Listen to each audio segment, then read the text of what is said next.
On a cité abondamment Sylvain Grégoire. On va maintenant l'écouter. Il va vous parler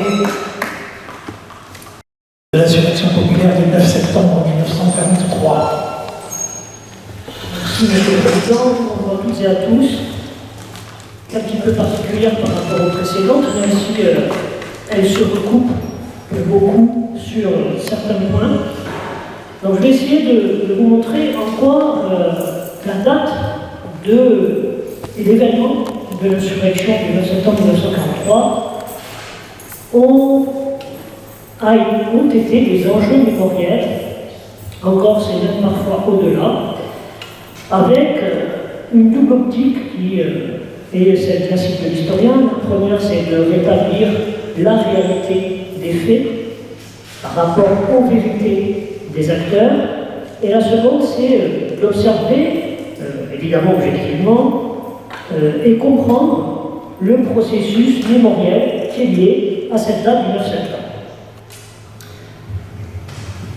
Alors l'insurrection du 9 septembre 1943, pourtant bien établie encore de nos jours par les sources, fait l'objet d'un processus mémoriel qui est encore très vif, comme vous l'avez vu au cours de ces dernières semaines. Il convient de revenir sur la genèse de cet événement qui, dès 1956, va faire l'objet d'une incarnation, d'une personnification mythifiée dont on a vu qu'elle est encore à l'œuvre et très vivace ces dernières semaines du côté d'Ajaccio. Cette mythification d'une résistance incarnée, pour reprendre le propos d'Olivier Jacques, elle débute donc dans Tous bandits d'honneur, proche de Maurice-Chauny, en 1956, qui indique que cette insurrection aurait été préparée et pensée le 26 août 1943 à Ajaccio par lui-même et Arthur Joubert en tant que représentant du Front National. Et ils auraient donc lancé le mot d'ordre vers toutes les communes insulaires le 8 septembre au soir, comme on a tous ces images en tête, donc de manifestations le 9 septembre au matin devant la préfecture d'Ajaccio. Ce processus mémoriel qui est en l'œuvre dès 1956 dans cet ouvrage, il va être repris pendant des décennies par l'historiographie traditionnelle sans remise en cause. Or, si on se penche sur les sources, et notamment les archives et les témoignages des principaux dirigeants communistes du département après la guerre, on voit que cette affirmation d'une préparation d'une insurrection le 26 août 1943 à Ajaccio est rapidement battue en brèche dès la sortie de l'ouvrage Tous bandits d'honneur par beaucoup de militants et de responsables communistes qui écrivent d'ailleurs au comité central à Paris. Et la polémique, qui reste un petit peu évidemment en interne, va également se traduire dans les mémoires inédites de Raoul Benny, qu'il rédige en 1974, dans lesquels il entend, je cite, rétablir la vérité et confondre certains falsificateurs de l'histoire qui, dans un but de glorification personnelle, auraient osé donc déjà mythifier, personnifier et incarner cet événement du 9 septembre. Et il poursuit, j'affirme que ce fut la direction collective du parti qui décida un mois à l'avance de l'ordre d'insurrection si certaines conditions politiques étaient remplies. Alors on se penche sur les archives de ces dirigeants, les archives privées. On peut bien évidemment voir en quoi cette mythification en est une. En fait, le 26 août 1943, Arthur Joubert n'est pas à Ajaccio. Il se trouve en Casie, dans le village de Port, où les directions régionales du PC et du Front National se sont réunies. Quant à Maurice Chauny, à cette époque-là, il a à peine, je dirais, intégré le comité du FN d'arrondissement d'Ajaccio depuis donc quelques semaines. Et cette position ne lui permet pas d'avoir un rôle décisionnaire aussi important. Alors on pourrait multiplier les exemples, hein.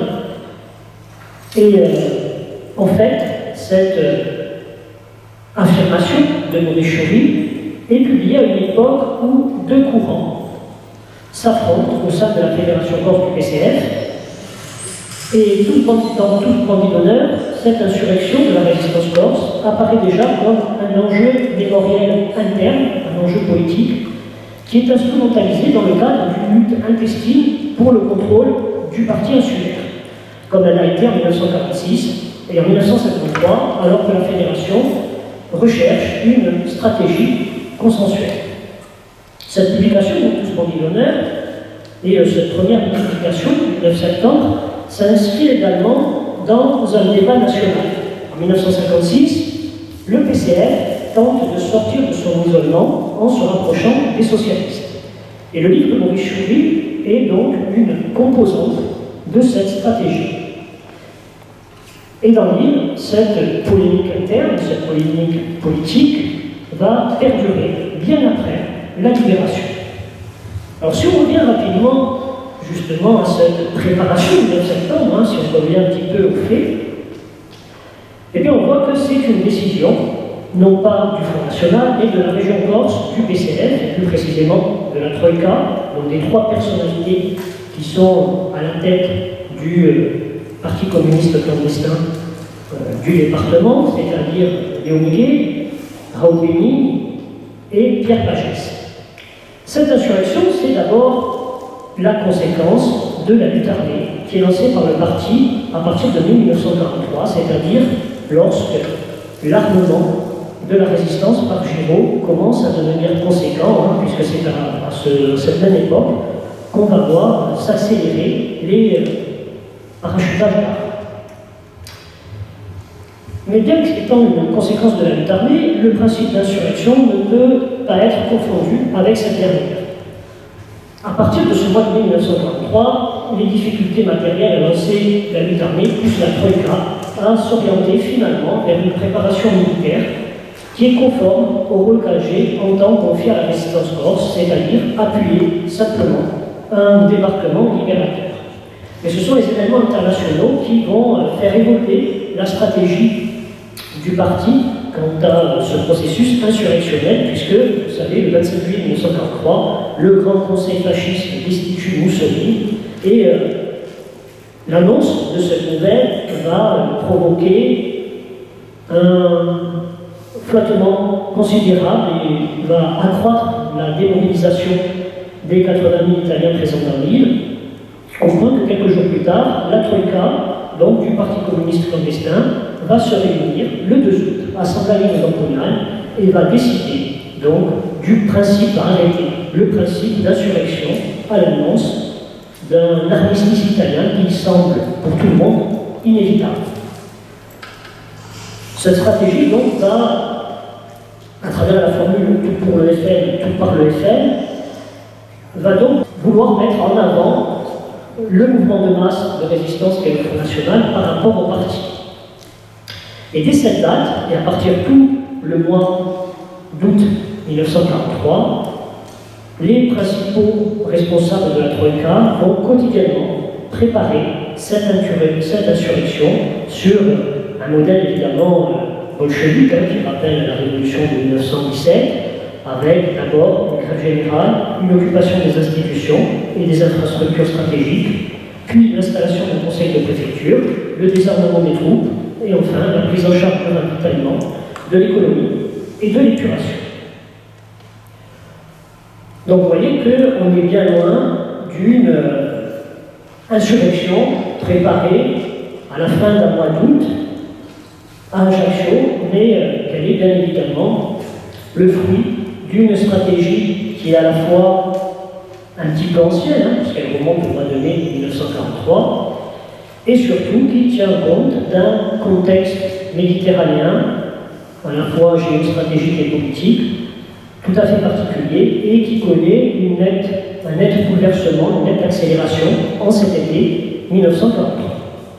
Alors bien évidemment, vous savez, cette décision d'une insurrection ne fait pas du tout l'unanimité, puisque Giraud s'y oppose, il est resté sur une ligne stratégique qui veut faire de la résistance corse une force d'appui militaire à un débarquement allié décidé soit par les Anglo-Américains, soit par Alger, puisque depuis le premier trimestre de 1943, le deuxième bureau du général Giraud prépare un plan de débarquement en Corse. Les services du général Giraud ont particulièrement travaillé grâce aux missions clandestines depuis décembre 1942 à un plan de débarquement. Mais malgré ces oppositions, les directives sont donc dès le 2-3 août 1943 envoyées à l'insu de colonadistes et aux responsables militaires du FN et aux responsables des secteurs du parti. Donc dès cette date-là, les principaux responsables de la résistance savent qu'à l'annonce de l'armistice italien, eh bien, il faudra déclencher dès le lendemain l'insurrection. Alors voilà pour les faits. Maintenant, nous allons voir comment ce 9 septembre est devenu un symbole dans l'imaginaire corse et même un petit peu au-delà. Alors bien évidemment, la portée militaire du 9 septembre 1943 va donner lieu, dès le mois d'octobre de la même année, à des analyses stratégiques et tactiques aux conclusions inégales, mais sa dimension symbolique devient rapidement un enjeu dans l'imaginaire résistant insulaire et même au-delà de la Corse. Comme l'affirme François Victor en 1944, le 9 septembre manifeste pour tous, je cite, l'esprit de la résistance. Un esprit de la résistance qui dépasse les frontières de la Corse, puisque l'annonce d'une insurrection victorieuse dans l'île est rapidement diffusée par tous les médias alliés dès la mi-septembre 1943, et son impact psychologique sur les organisations résistantes en France occupée est évidemment considérable. Il y a un véritable écho de ce 9 septembre 1943. Et on retrouve de nombreux tracts clandestins en France occupée qui citent l'action des résistants insulaires en exemple. Je vais vous en citer quelques-uns. Fidèles à cette plus jeune tradition patriotique, les Corses suivent l'exemple des francs-tireurs de 1870. Ils veulent être dignes de leurs frères de Yougoslavie. Pour hâter ce jour de la libération, il est urgent que notre bloc combattant coordonne son action. Combattants dispersés aboutit à l'échec. Inspirons-nous de l'exemple des combattants de la Corse libérée. En Basse-Bretagne et en Vendée, on trouve le tract suivant. Inspirons-nous de l'exemple corse. La population entière de l'île s'est levée unanime à la tête du Front National qui avait su tisser, au-dessous de l'organisation officielle, un réseau invulnérable parce qu'immatériel, liant moralement toutes les couches de la population et à la texture parfaitement flexible car elle se nourrit sur leur texture sociale.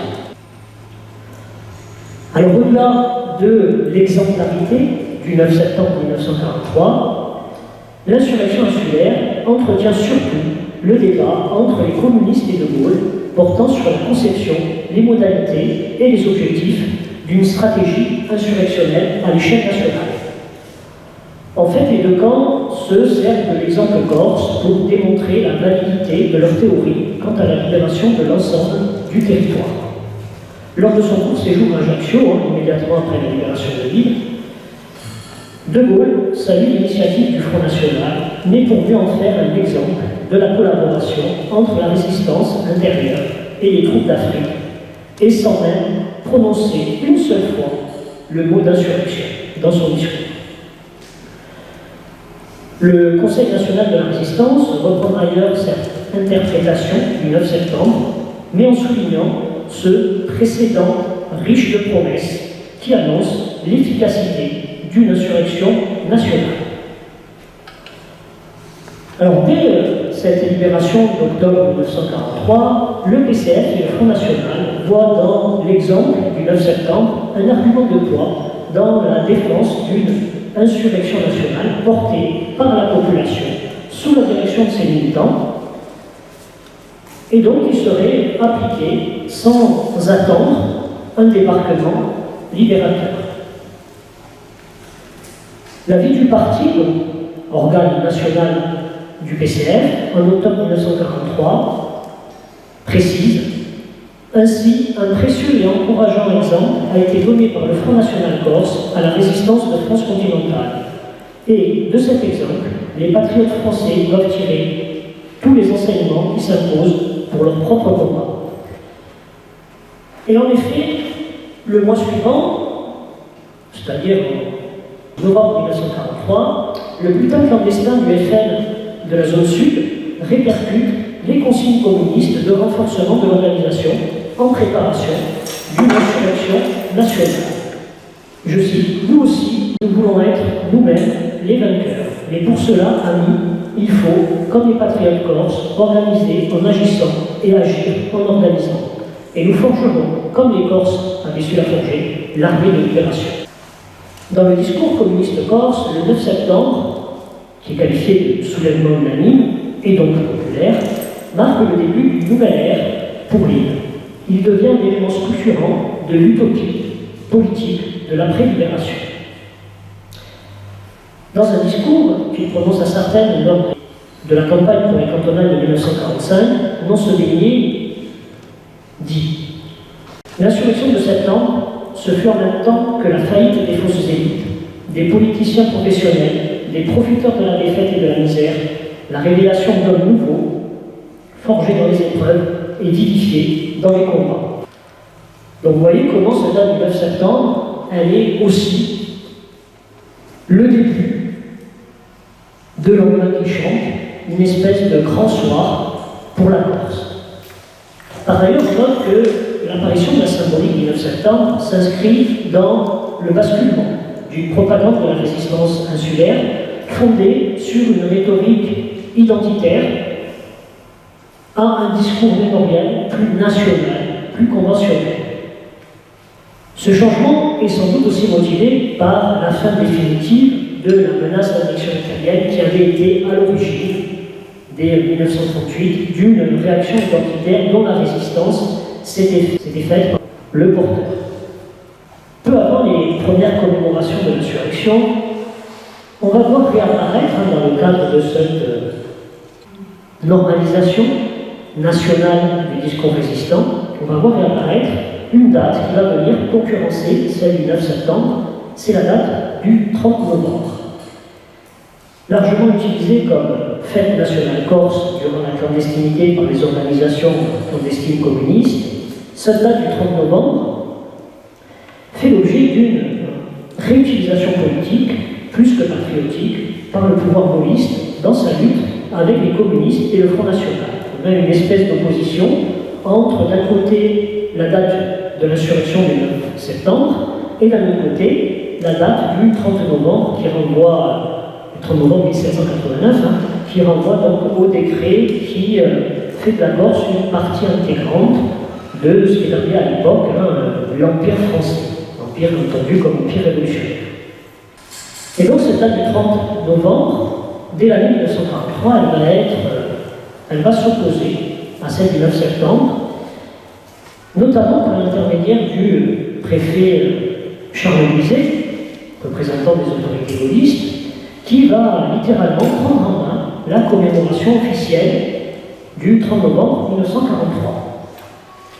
Je cite, « Cet anniversaire donnera à la Corse une nouvelle occasion de proclamer sa foi en la résurrection de la patrie et d'honorer les héros de la résistance qui se sont sacrifiés pour sa libération. » L'année suivante, 1944 donc, son successeur fait, lui, du 9 septembre, la date officielle de la libération de la Corse.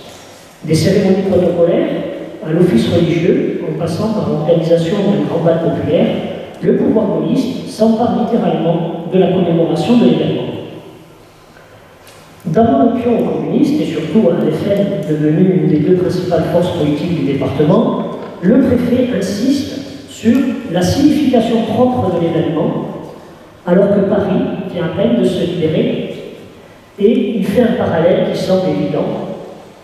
Je cite, « Le Front National a décidé de tenir ce jour-là, le 9 septembre 1944, son congrès, mais le rapport de ce jour sur la situation générale permet de comprendre les raisons pour lesquelles il convient que le gouvernement en fasse un jour de fête légale et donne à cette fête un caractère officiel d'unanimité patriotique. » Donc vous voyez comment, alors que le 30 novembre 1943, les autorités gaullistes essayent de contrer avec cette date, la date commémorative du 9 septembre, qui est monopolisée par le Front National, l'année suivante, donc en 1944, parce que le Front National décide de tenir ce jour-là son congrès, et bien le préfet va se réapproprier la date du 9 septembre pour justement contrer l'événement qui est le congrès du Front National. Donc on voit bien que ces dates symboliques, elles s'inscrivent également dans un contexte politique bipolaire,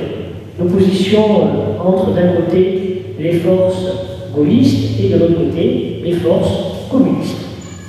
Alors à la même période, et de son côté, le Front National, qui est de plus en plus marginalisé au sein des instances départementales par l'autorité préfectorale et le clan radical socialiste conduit par Paul Jagon, veut faire de ce premier anniversaire une tribune depuis laquelle il marque sa ferme opposition au pouvoir gaulliste et à la tentative de récupération par celui-ci du symbole du 9 septembre.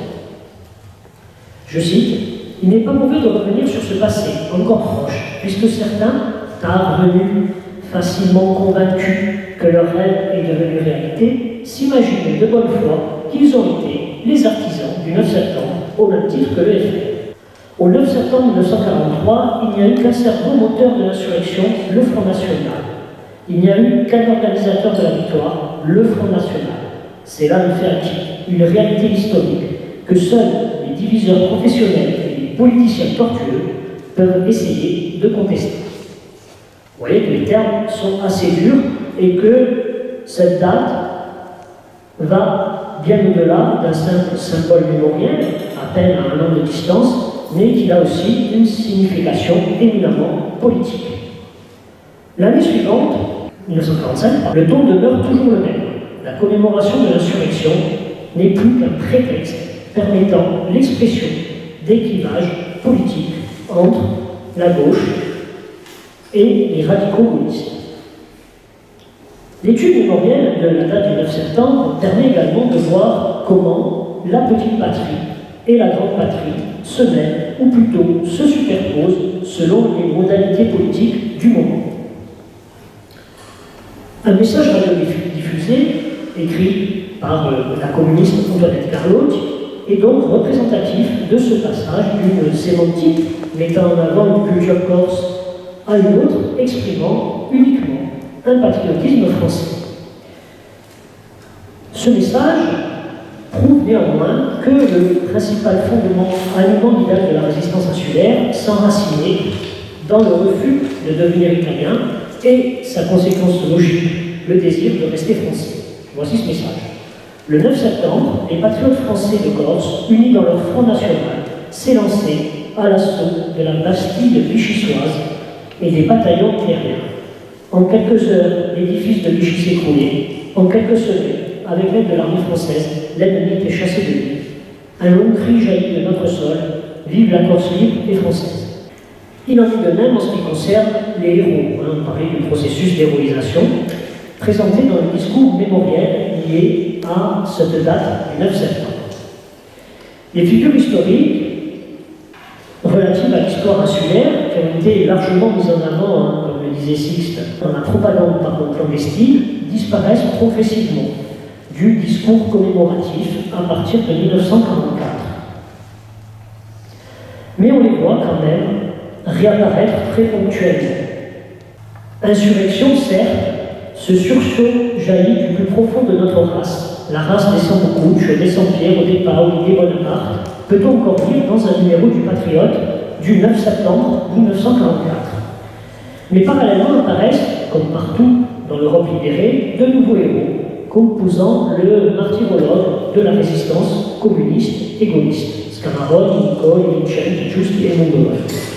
À ceci s'ajoute, mais c'est surtout vrai pour les premières années de l'après-guerre, le retour donc des références nationales telles que Napoléon, avec l'identité française de l'île, comme Salicek et surtout Saint-Pierre-aux-Bourses. Quant à l'image de Pascal Pau, très usitée pendant la période clandestine, elle tombe rapidement en désuétude à partir de la fin des années 40. Ce n'est que tardivement, au cours des cérémonies officielles de 1983, 1988 et 1993 que par la voix de ministres comme Charles Hernu et André Méry, puis celle du président de la République François Mitterrand, ces références à l'histoire de la Corse et à ses grands hommes réapparaissent. Portées paradoxalement par des représentants de l'État, elles ne peuvent se comprendre qu'à travers les relations que l'île entretient alors avec le pouvoir central, décentralisation et politique d'apaisement avec les nationalistes. Cependant, demeure perpétuellement, comme trace du discours identitaire de cette résistance, la fierté revendiquée, mais toujours non reconnue par Paris, d'être le premier département français libéré.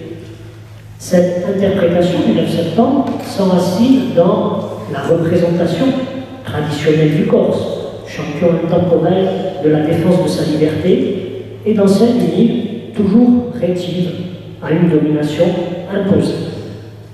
C'est ce qu'on retrouve dans un article d'Albert Stéphanie, paru dans la Marseillaise du 10 août 1941. Je cite: « Le 9 septembre 1943, la révolte jaillit comme jadis et comme toujours des entrailles de notre petit peuple. » Car cette perception n'est pas seulement une vue de l'esprit des militants communistes, c'est dès la libération un fait d'opinion largement généralisé. Dans un de ses rapports de la fin de l'année 1944, le préfet signale, je cite, « la haute idée que se fait la population locale de son patriotisme et du rôle qu'a joué la résistance corse comme pionnier et comme modèle pour la préparation de l'insurrection nationale sur le continent. » On pourrait également citer le discours donc, que Nonce Peigné prononce à Sartène en 1945 et qui illustre parfaitement toute l'évolution du discours résistant à travers sa présentation de l'insurrection libératrice. Le 9 septembre 1943, ce geste épique était bien dans la tradition de la glorieuse histoire de la Corse, qui a prouvé par la révolution de 1729, modèle des révolutions européennes, par la constitution démocratique de Bâle, modèle des constitutions démocratiques, par le génie de Napoléon Bonaparte, qu'elle ne pouvait se laisser confiner dans le cadre de son insularité. L'originalité de l'insurrection victorieuse de septembre ne réside pas dans les actes héroïques et les sacrifices qu'elle a engendrés, car les espoirs de Nigaud, Scamarone, Giusti, Mondolone, Griffi, Vincenzi, Piguet et tant d'autres s'inscrivent dans la tradition des héros corses de la lutte pour la liberté, la tradition de son pays. Son originalité réside dans l'ampleur et l'unanimité d'un mouvement qui, malgré la clandestinité, parvint à regrouper toutes les forces vives, toutes les énergies, tous les dévouements. Admirable peuple qui, toutes classes confondues, faisait taire les ancestrales et néfastes luttes des clans, se détournant des fausses élites qui sombraient dans la collaboration ou le lâche-atlantisme, s'est dressé du marin au berger, du curé au gendarme, de l'instituteur à l'ouvrier, dans un bloc aussi solide que notre beau granit corse. Fin de citation. Comme au cours des premières années suivant la libération de l'île, la commémoration du 9 septembre devient périodiquement un enjeu du bras de fer entre les communistes corses et les représentants du pouvoir central gaulliste. En pleine guerre froide, et alors que le PCF entame son refus auprès de l'électorat insulaire, l'année 1951 en présente l'exemple type. Dans la Marseillaise, le journal provençal du 31 août 1951, on peut lire: le 9 septembre, la Corse va célébrer le 8e anniversaire de sa libération. Il y a un an, cette commémoration fut interdite par le préfet, couvert par son ministre, comme il a interdit le 14 juillet dernier toute manifestation populaire. Seuls les officiels purent le 9 septembre 1950 déposer très discrètement une gerbe au monument aux morts. Ceux qui dans l'île ont organisé la résistance, préparé et dirigé l'insurrection, furent matraqués par les CRS. Les choses en sont ainsi au pays de Gabriel Pér, Daniel Casanova, Dominique Michel, Fred Scamarone, John Cole. On ne peut pas célébrer le 14 juillet, ni l'anniversaire de la libération. Des gens s'imaginent sans doute que l'heure de la revanche contre la résistance a sonné. Ainsi, le 9 septembre prochain, malgré toutes les interdictions, la population de Corse célébrera l'anniversaire de la libération.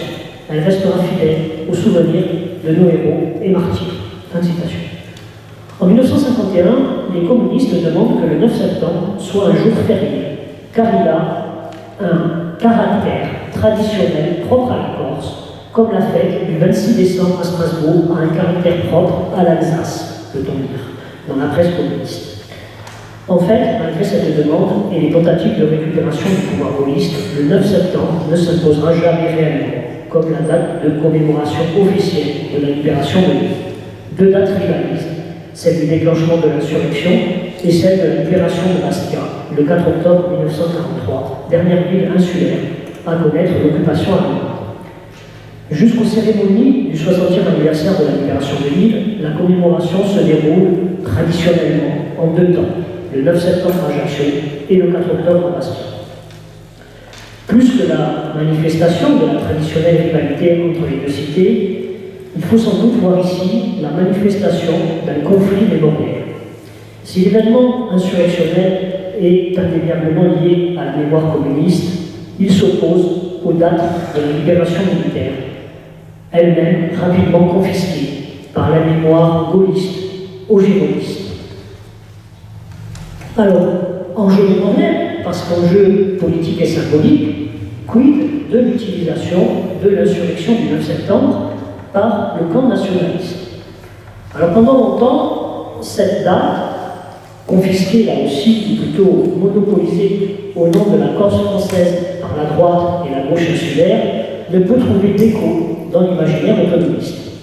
Dans les années 1970, notamment lors du procès devant la Haute Cour de justice de militants nationalistes, un des accusés témoigne de cette impossibilité idéologique de s'approprier l'événement du 9 septembre en affirmant que cette insurrection est un rendez-vous manqué avec l'histoire, puisqu'à l'issue de la libération, les Corses auraient dû, selon lui, proclamer leur indépendance de l'île. Or, des discours consensuels autour des grandes valeurs portées par la résistance, qui sont généralement prononcés par le président de l'exécutif, on assiste depuis les années 2000 et surtout en cette année 2023, moins à une interprétation du 9 septembre par les nationalistes qu'à l'appropriation du phénomène résistant à travers les grandes figures de la résistance. Si on fait un tour sur les réseaux sociaux numériques, et principalement sur Facebook, on peut voir comment les grands partis autonomistes et nationalistes, ainsi que certains mouvements, ont commémoré cette date, donc du 9 septembre.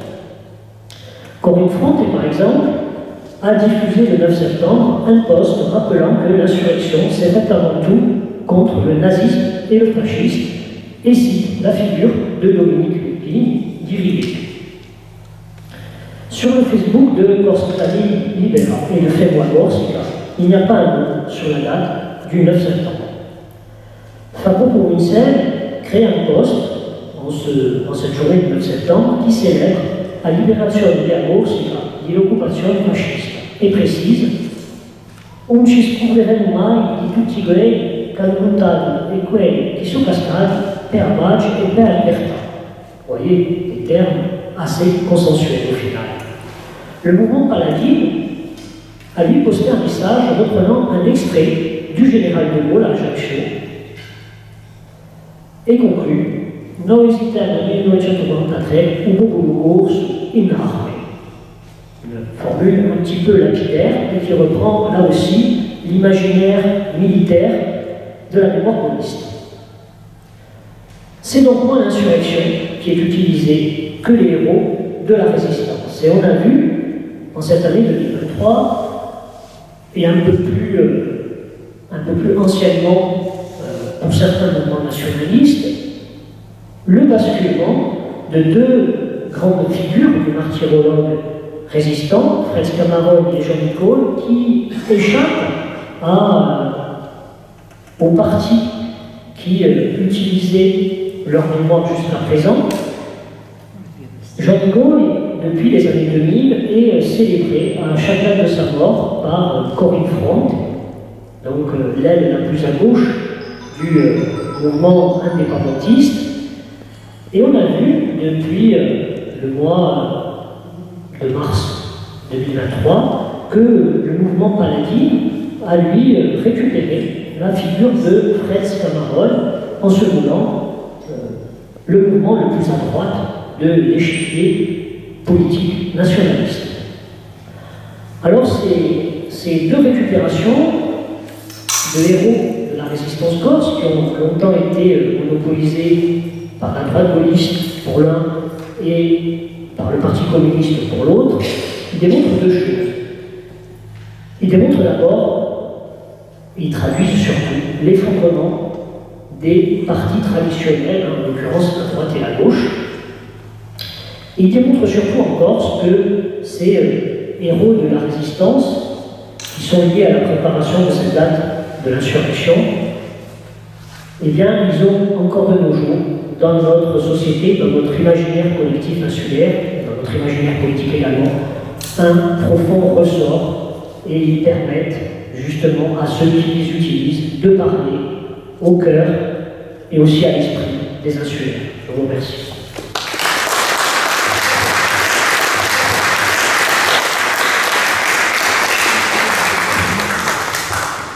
Nous avons entendu avec intérêt la contribution de Sylvain Grégoire.